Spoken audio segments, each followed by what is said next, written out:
¿Alguna vez has sentido que el verdadero veneno no se bebe, sino que se hereda? Soy Álvaro Gutiérrez. Tengo 35 años y durante mucho tiempo creí que el pasado podía enterrarse con silencio y distancia. Crecí convencido de que si lograba el éxito, si reunía suficiente dinero y me alejaba de esa casa, de ese hombre, todo estaría bien. Pero la vida, a veces, se encarga de recordarte que las heridas más profundas no cicatrizan con billetes ni con mudanzas, sino con verdades. Hace un año vendí mi empresa tecnológica por más de 3 millones de euros. Me mudé a un ático en Valencia, con vistas al mar, sin pareja, sin hijos, con una vida que muchos soñarían.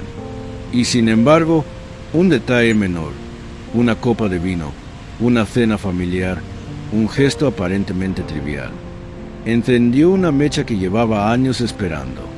Porque algunas historias de venganza no comienzan con odio, sino con decepción. Este no es solo un relato sobre veneno en una copa, sino sobre el veneno de los secretos, el silencio y la traición familiar. Si has llegado hasta aquí, dime en los comentarios, yo también lo sentí. Y si te atrapa esta historia, no olvides darle like, compartirla y comentar lo que piensas. A veces, hablar de lo que callamos es el primer paso hacia la justicia. Mi padre, Roberto Gutiérrez, nunca me gritó en público, ni me levantó la mano frente a otros. Su estilo era distinto, frío, meticuloso, como un reloj suizo que marca cada minuto de desaprobación con precisión.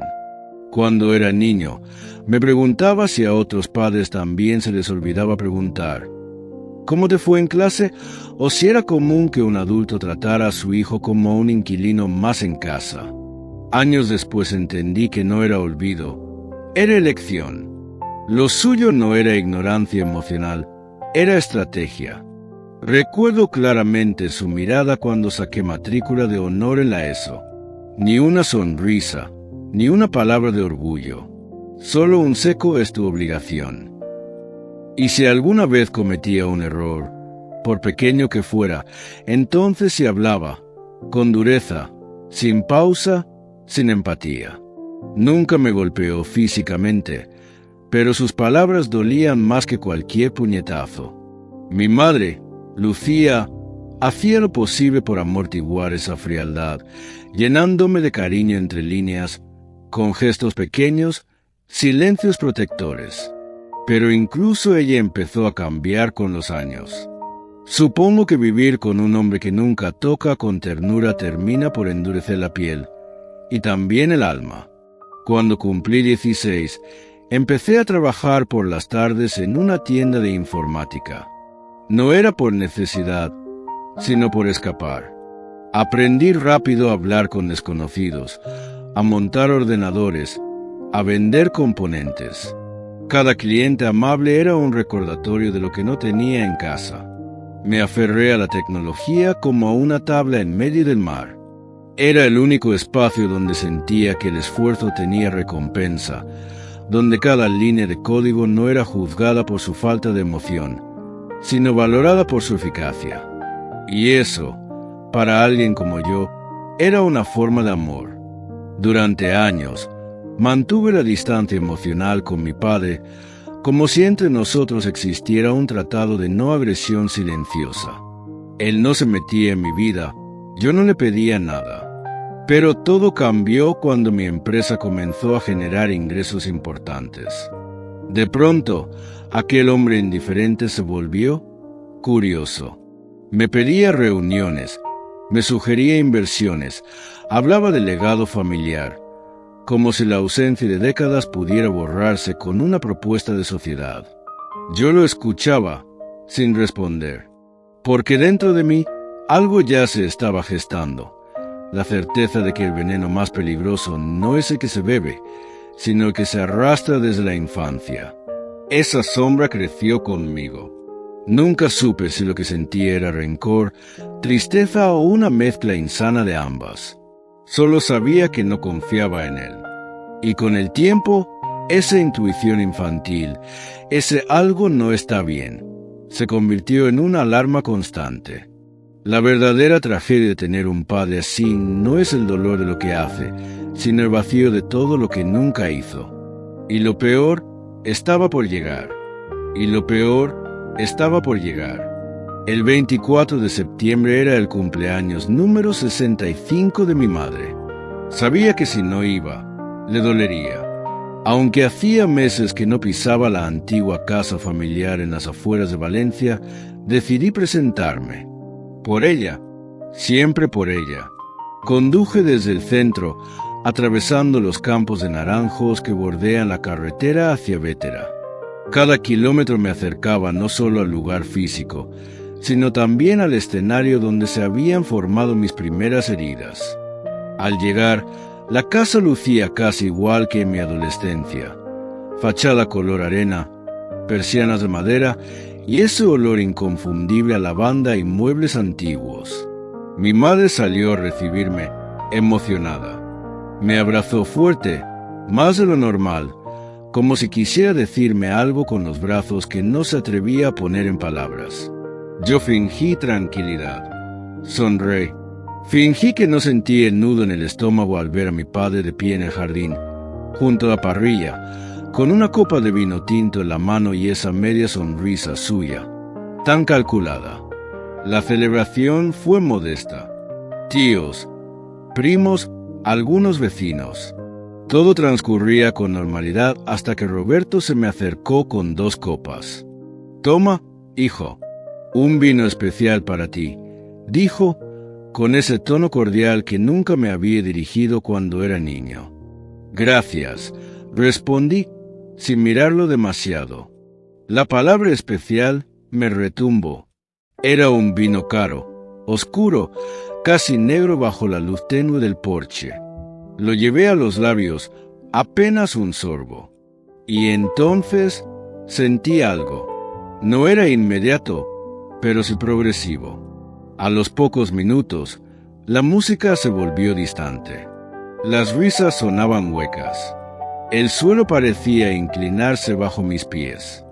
Mi corazón latía como tambor de guerra. Intenté buscar con la mirada a mi madre, pero los rostros se difuminaban. Mi copa cayó al césped, rompiéndose en silencio. Luego, la oscuridad. Desperté en la habitación donde dormía de niño, en la misma cama que me parecía diminuta ahora. Mi madre estaba sentada a mi lado, con los ojos rojos. «¿Qué pasó?», pregunté con la voz quebrada. «Te desmayaste en el jardín. Tu padre dijo que tomaste demasiado vino, pero yo te vi, Álvaro. Solo diste un sorbo», susurró. La frase me perforó el pecho. Me incorporé con esfuerzo. Algo no encajaba. Mi madre me tomó la mano con fuerza. «Tu abuelo murió así, ¿sabes? Después de cenar con tu padre. Se sintió mal y no despertó.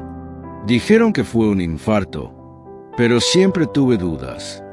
Las piezas comenzaron a encajar como un rompecabezas que no quería resolver. El vino especial, el desmayo, el pasado del abuelo, el mismo patrón, la misma sombra. Esa noche, acostada en mi antigua habitación, no pude dormir. El ventilador giraba lento, como marcando los segundos de una cuenta regresiva.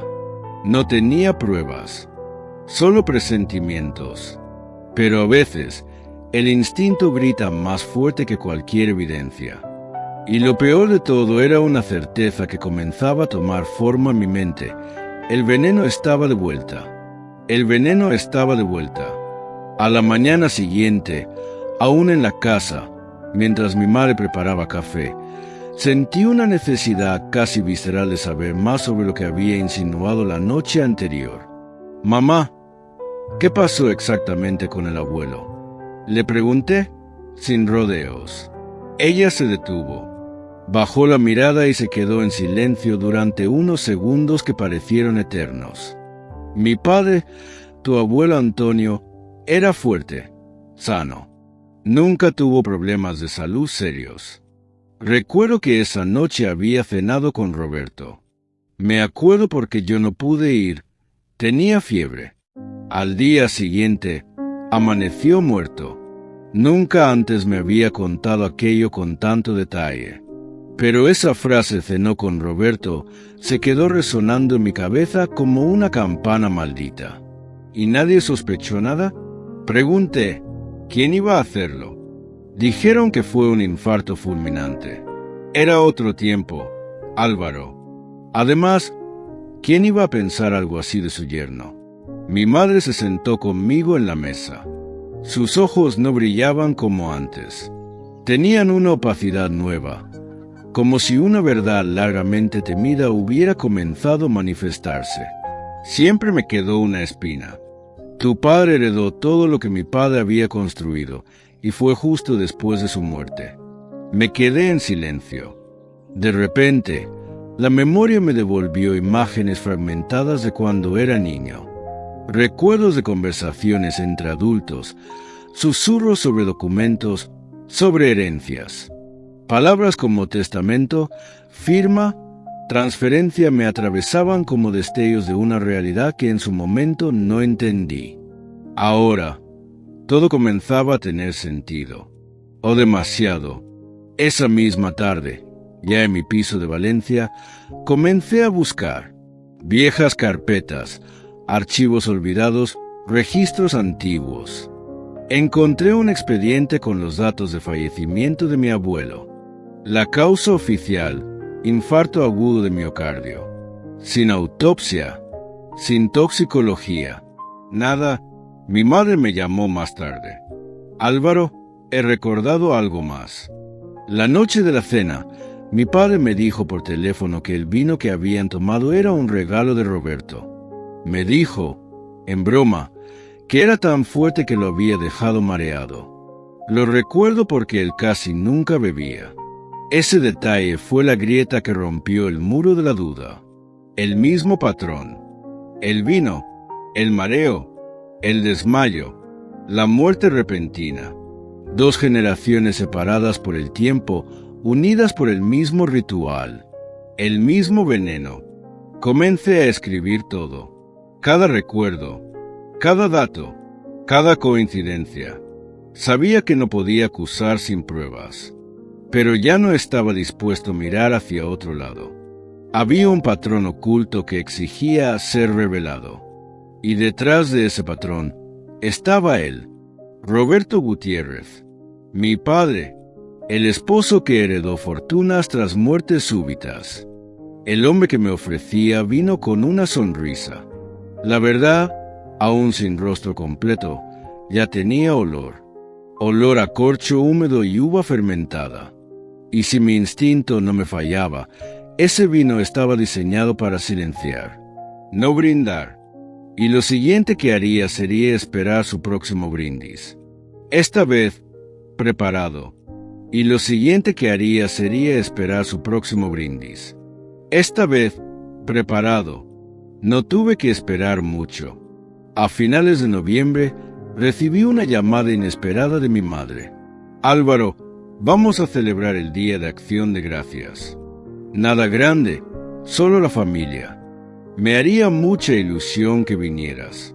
Sabía que detrás de esa invitación había algo más que ternura. Quizá un intento de normalizar lo que ya no podía considerarse normal. Pero accedí. No podía alejarme ahora. No después de lo que había descubierto. Si lo que sospechaba era cierto, esta sería la oportunidad perfecta para obtener una prueba definitiva.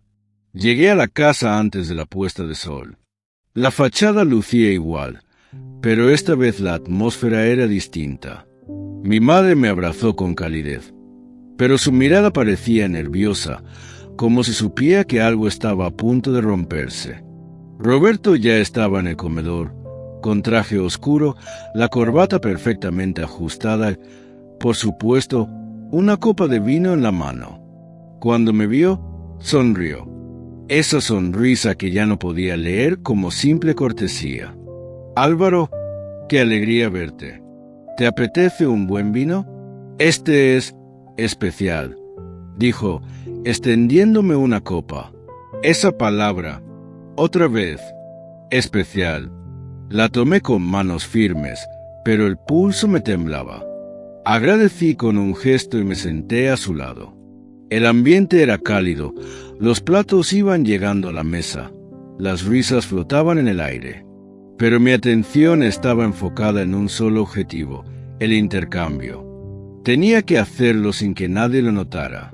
Aprovechando un momento en que todos miraban hacia la cocina, dejé caer mi servilleta al suelo. Me agaché como si nada, y en un movimiento ensayado 1000 veces en mi mente, intercambié discretamente mi copa con la de Roberto. Era idéntica, solo cambiaba el contenido. Volví a sentarme y él levantó su copa. Brindemos, por la familia. Bebió de su copa, la que había preparado para mí. Yo no probé la mía. Fingí un sorbo. El corazón me retumbaba en el pecho como un tambor de guerra. Durante los primeros minutos, todo fue normal. Él hablaba con los tíos, reía, pero a los 40 minutos exactos, su rostro empezó a cambiar. La sonrisa se esfumó. Se llevó la mano al pecho. No, me siento bien, susurró. Mi madre se levantó de golpe. «Roberto, ¿qué pasa?» Él intentó hablar, pero se desplomó. Su copa cayó al suelo, rompiéndose en 1000 pedazos. La sala estalló en gritos. Alguien llamó a emergencias. Yo permanecí inmóvil, observando el caos con la mente en blanco, porque en ese momento no sentí miedo ni culpa. Sentí certeza. El veneno había cumplido su camino, solo que esta vez no en mí. Mientras la ambulancia se lo llevaba, alcancé a ver sus ojos. Por primera vez vi algo más que arrogancia o frialdad. Vi pánico, y dentro de ese pánico, el reconocimiento. Él sabía lo que había hecho, y supo, en ese instante, que yo también. Él sabía lo que había hecho, y supo, en ese instante, que yo también. Esa noche no dormí, no por culpa del remordimiento, sino por la claridad. Había cruzado un umbral del que no se regresa, y aunque no había causado daño alguno, lo había evitado. Lo que me aterraba no era su colapso, sino lo cerca que estuve de ser yo quien terminara así, si no hubiera cambiado esas copas. Cuando el caos se calmó y la ambulancia se llevó a mi padre, volví al comedor en silencio. Todos estaban aún en shock. Mi madre lloraba en la cocina, intentando comprender lo incomprensible. Sin hacer ruido, recogí su copa caída, o lo poco que quedaba del vino derramado, y con la ayuda de una jeringa estéril que había traído por precaución, recogí el líquido restante y lo guardé en un pequeño tubo de vidrio. Lo envolví con una servilleta y lo metí en el bolsillo interior de mi chaqueta. Al día siguiente, conduje hasta Madrid. No confiaba en enviar nada por correo. Fui directo a un laboratorio privado que me había recomendado un antiguo socio del mundo tech. Cuando llegué, la mujer de recepción me pidió los datos y me hizo pasar con una técnica de bata blanca, rostro serio y voz firme. «¿Qué quiere que analicemos?» Preguntó. «Este vino. Necesito saber si contiene alguna sustancia que no debería estar ahí». Ella asintió sin preguntas innecesarias. «Estará listo en 3 días». Esos 3 días fueron una tortura. No salí de casa. Cerré las cortinas. Apagué el móvil. Me hundí en pensamientos oscuros. Me preguntaba si estaba exagerando, si todo era una secuencia de coincidencias, o si de verdad había crecido bajo el mismo techo que un hombre capaz de envenenar a su suegro y a su propio hijo. El tercer día, a las 9:04 de la mañana, sonó mi teléfono. «Señor Gutiérrez, tenemos los resultados. Le recomendamos que venga personalmente». Fui sin perder un segundo. En la sala de entrega de resultados, la misma técnica me recibió con un sobre cerrado. Lo abrí con manos temblorosas. No necesitaba leer todo el informe, porque una línea en negrita me perforó el estómago. Presencia de barbitúricos en concentración elevada. Ella me miró fijamente. Esto no es un accidente. Es una dosis suficientemente fuerte para provocar pérdida de conciencia, incluso la muerte, si no se atiende a tiempo. Mi garganta se secó. ¿Estás segura? Totalmente. Es veneno. Guardé el informe, le agradecí y salí del laboratorio con el alma rota en dos. Ya no era una sospecha. Era un hecho. Confirmado. Científico. Legal. En el coche, con el informe sobre el asiento del copiloto, lloré. No de miedo, no de tristeza, sino de rabia contenida durante décadas. Mi padre intentó matarme. Con método, con cálculo, con historia. Y si no lo detenía ahora, lo volvería a intentar. Porque para él, yo ya no era un hijo. Era un obstáculo. Y como el veneno, los obstáculos, él los eliminaba. Los obstáculos, él los eliminaba.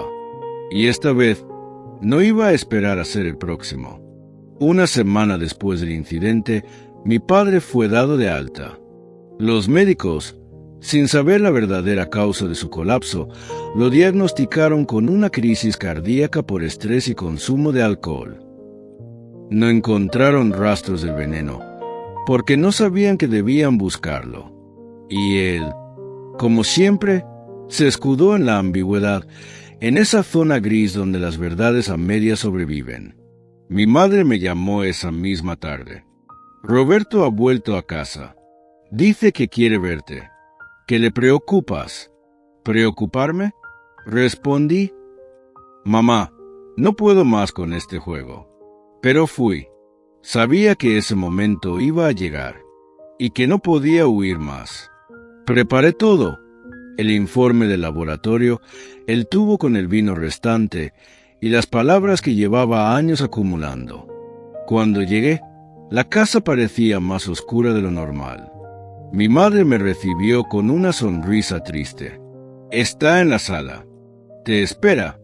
Entré y lo vi sentado en su sillón favorito, con una manta sobre las piernas, como siempre, una copa de vino en la mano. Su rostro estaba pálido, pero su mirada seguía siendo la misma. Álvaro dijo al verme: «Me alegra verte. No sabes lo que sufrí esos días en el hospital». No contesté. Me senté frente a él, sin quitarle la vista de encima. «Papá, no estoy aquí para hablar del hospital. Estoy aquí para hablar del vino especial». Sus ojos parpadearon, pero su expresión no se movió ni un milímetro. «¿A qué te refieres?» Saqué el informe y lo dejé sobre la mesa. «Esto es un análisis del contenido de la copa que tú me ofreciste en acción de gracias. La misma copa que intercambié contigo antes de que te desplomaras. Contenía barbitúricos en dosis peligrosas». El silencio se hizo denso. Por primera vez, el aire pesó. Él bajó la vista. Su mano soltó lentamente la copa. «Álvaro». «No», lo interrumpí. «No digas que fue un error. No digas que fue un malentendido. Dime la verdad, porque si no lo haces, iré a la policía con este informe». El hombre que tenía delante dejó de fingir. Se desmoronó, cubrió su rostro con las manos, y por primera vez en mi vida lo vi llorar. «Yo solo quería dormirte, firmar un testamento. Estoy en quiebra, Álvaro. Tengo deudas». Estaba desesperado. Mi estómago se revolvió. «¿Y por eso decidiste envenenar a tu propio hijo?» Él no respondió. Solo temblaba, como un niño atrapado en su propia trampa. «¿También envenenaste a mi abuelo?» Levantó la cabeza. La culpa estaba escrita en cada arruga de su rostro. Él me iba a dejar fuera del testamento. Era todo lo que tenía. Cerré los ojos, conteniendo las lágrimas. No por él, sino por la ruina moral que dejaba atrás. A partir de hoy, no quiero que te acerques ni a mí, ni a mamá. Si lo haces, juro que entrego esto a la justicia. Me levanté, lo dejé solo, en su silla, con su copa. El veneno ahora era suyo. Y yo, por fin, estaba libre. Y yo, por fin, estaba libre. O al menos eso creí, hasta que mi madre me llamó al día siguiente. Álvaro, necesito que vengas. Hay algo que tienes que ver. Volví a la casa de la infancia con un nudo en el estómago. Mi madre me esperaba en el pasillo, pálida pero decidida. He entrado al despacho de tu padre. Encontré esto escondido detrás de una tabla suelta en el armario. Era un cuaderno de tapas de cuero, ajado por los años. ¿Era de tu abuelo?, dijo ella. Lo escribía todo aquí. Me senté en la vieja mesa del comedor y comencé a leer. Las primeras páginas eran rutinarias, notas de trabajo, anotaciones sobre reuniones, listas de compras. Pero en las últimas, el tono cambiaba. Las palabras se volvían nerviosas, quebradas. Unas líneas subrayadas me congelaron la sangre. Roberto está diferente. Insiste en que tomemos vino cada noche. Ayer, tras la cena, sentí mareo, presión en el pecho. No quise alarmar a Lucía, pero algo no está bien. Si me pasa algo, por favor, investigad.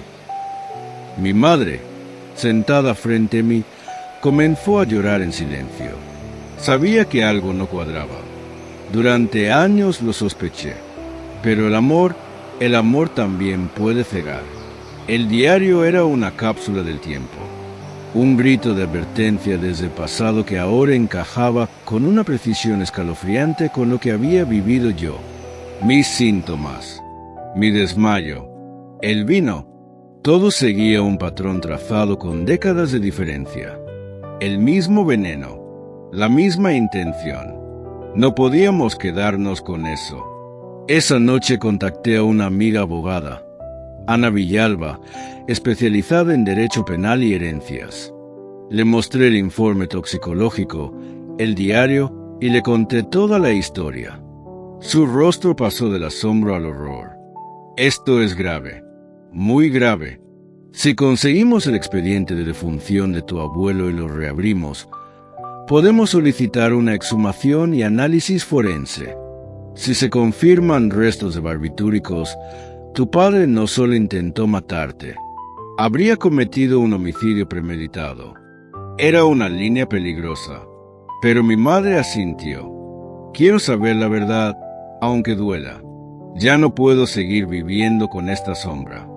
Y así, como si el pasado se resistiera a dormir en paz, nos vimos iniciando un proceso legal, técnico y emocional. Lo que empezó como un intento de asesinato silencioso se estaba convirtiendo en una red de traiciones heredadas.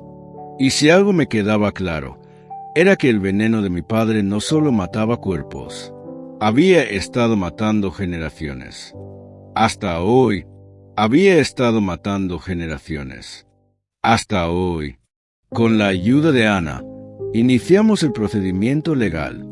Conseguimos una orden judicial para la exhumación del cuerpo de mi abuelo. Fue un proceso lento, doloroso y lleno de resistencia burocrática, pero al final logramos lo impensable: abrir una tumba para cerrar una verdad. El día de la exhumación, mi madre y yo estuvimos presentes. No dijimos palabra. Solo mirábamos el cielo gris de ese otoño cargado de lluvia y silencio. 2 semanas más tarde, recibimos el informe forense. Ana lo leyó en voz alta. Presencia de fenobarbital en tejidos blandos, en niveles incompatibles con muerte natural. Veneno, otra vez, el mismo. Sala podía refutarlo. Roberto intentó defenderse. Dijo que todo era un malentendido, que el vino podría haber sido alterado por otro, que él nunca haría daño a su familia. Pero los documentos, los análisis y el diario escrito a mano lo aplastaron. Después de 3 días de juicio, el jurado emitió su veredicto, culpable en ambos cargos. El juez dictó sentencia, cadena perpetua sin posibilidad de libertad condicional. Mi madre lloró en silencio. Yo tomé su mano, no por alegría, no por justicia, sino por algo más profundo, por haber sobrevivido al veneno y también al silencio. Cuando salimos del juzgado, el aire olía distinto, más limpio. La prensa nos esperaba, pero no dijimos nada. Ya lo habíamos dicho todo donde importaba. Y por fin, después de décadas, el pasado estaba de rodillas. Y la verdad, en pie. Las cicatrices no desaparecen. Aprenden a quedarse quietas, a no doler todos los días, pero están ahí, como testigos silenciosos de lo vivido. Esta es solo una de tantas historias de venganza que no nacen del odio, sino del dolor acumulado, del silencio que se vuelve insoportable y de la verdad que, tarde o temprano, exige salir a la luz. Hoy, mi madre y yo vivimos lejos de esa casa. Cultivamos lavanda en un jardín pequeño. Hablamos de cosas simples, y aunque el pasado aún nos visita en sueños, sabemos que el veneno ya no tiene poder, porque enfrentarlo fue la cura. Y ahora te pregunto a ti, ¿qué has escuchado hasta el final? ¿Alguna vez sentiste que algo no cuadraba, que el amor que recibías dolía más de lo que sanaba? Si esta historia resonó contigo, déjalo en los comentarios con un simple: yo también lo sentí.